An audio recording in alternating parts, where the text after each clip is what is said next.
Hello everyone, welcome to Prema's culinary. இன்றைக்கி நான் உங்கள்கிட்ட ஷேர் பண்ண போகிற ரெசிபி சுழியம். இட்லி மாவு யூஸ் பண்ணி எப்படி ஒரு குயிக்காக சுழியம் பண்ணலாங்கிறத இந்த வீடியோவில் பார்க்கலாம். 1/2 கப் கடலைப்பருப்பை தண்ணியில் ஊற வச்சிடலாம். 1 மணி நேரம் அப்படியே ஊறட்டும். கடலைப்பருப்பு ஊறி ரெடி ஆகிடுச்சு. இதை மிக்சி ஜாரில் சேர்த்துடலாம். 1/2 கப்பு துருவி வச்சுருக்க வெல்லம், 1/2 கப்பு தேங்காய், நுணுக்கி வச்சுருக்க ஏலக்காய் பொடி எல்லாத்தையும் சேர்த்துடலாம். இதை அரைச்சிருவோம். தண்ணி சேர்க்காமல் இதை அரைக்கணும், அப்போ தான் கெட்டியாக இருக்கும். இது நல்லா அரைச்சாச்சு, கெட்டியாக இருக்குது. இதை உருண்டையாக பிடிச்சி வச்சுக்கலாம். இட்லி மாவு நல்லா கெட்டியாக இருக்கணும். இட்லி மாவு தண்ணியாக இருந்ததுன்னா நிறையா எண்ணெய் உரிய ஆரம்பிச்சிரும். அதனால் நல்லா கெட்டியான இட்லி மாவாக எடுத்துக்குங்க.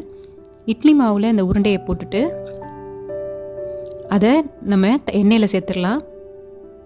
எண்ணெயை நல்லா சூடு பண்ணிவிடுவோம். தேங்காய் எண்ணெயில் பொரிச்சா நல்லா வாசனையாக இருக்கும், அதனால் தேங்காய் எண்ணெயில் பொரிச்சிக்கலாம்.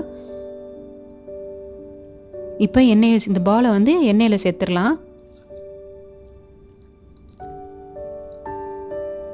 இதை திருப்பி போட்டு நல்லா பொரிச்சிடுவோம். நல்லா மொறுன்னு கோல்டனாக இருக்கிற வரைக்கும் நல்லா பொரிப்போம்.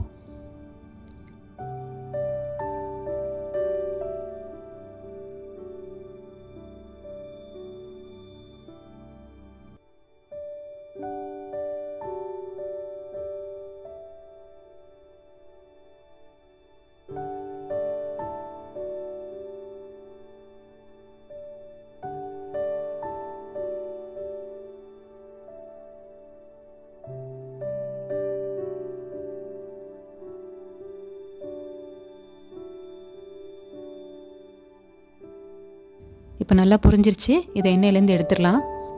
இந்த சுழியம் செய்யும் போது இட்லி மாவு கெட்டியாக இருக்கணும், அதே நேரத்தில் பூர்ண உருண்டைகளும் கெட்டியாக இருக்கணும். ஈஸியாக ஒரு பிரேக்ஃபாஸ்ட்டுக்கோ இல்லை ஸ்நாக்ஸ்லேயோ நம்ம இட்லி பேட்டரை யூஸ் பண்ணி நம்ம ஒரு பூர்ணம் ரெடி பண்ணிட்டோம். இது மாதிரி ட்ரை பண்ணி பாருங்கள், ரொம்ப நல்லாயிருக்கும். உங்களோட ஃபீட்பேக் எனக்கு சொல்லுங்கள். தேங்க்யூ.